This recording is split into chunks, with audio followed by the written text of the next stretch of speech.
लेकिन 1 सेकंड. हातात मोबाईल असल्यावर चेहऱ्यावर काय खुशी येते ती बघ. आणि एखादं काम सांगितलं की तोंड होतं वाकडं. नुसता दिवसभर मोबाईलने आडवं पडायचं बस. बरं ठीक आहे, हे बघ ठेवला मोबाईल, नाही घेत मी, झोपते मी आता. मोबाईल नसले की फक्त झोपायचं, दुसरी काही कामच नाही आहेत ना. ये भगवान क्या जुलूम है. काय यार. आता कुठे चालली?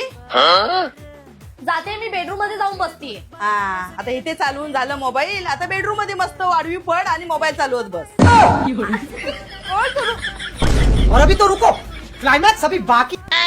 आता कुठे चाललीस? जाते मी मैत्रिणीकडे. अच्छा, आता मैत्रिणीकडे चालली काय? आता तिथे मोबाईल घेऊन बसायचा असेल. घरात लक्ष ठेवायला तरी मी असते, आता तिथे कोण लक्ष ठेवायला नाही. तासन तास हातात मोबाईल घेऊन बस. अरे यार, नाही जात मी. रुको जरा. हे घे, मिक्सर लावतेस ना, तर मिक्सर मध्ये माझा मोबाईल पण लाव आणि एकदा असा चुरा करून टाक. मोबाईलचा सगळा प्रॉब्लेम आहे ना, एकदाचा डोक्याचा ताप तरी सुटेल. तुला काय ग मिक्सर मध्ये टाक बोलायला? नवीन मोबाईल घ्यायला सांगशील आणि अजून टाइमपास करत बसशील. अरे देवा, काय करू, मला चक्कर यायला लागली. चक्कर येईल तर काय सारखी मोबाईल घेऊन बसणार तर चक्करच येणार ना. हा मोबाईल घे आणि जा बाहेर, चालू कर.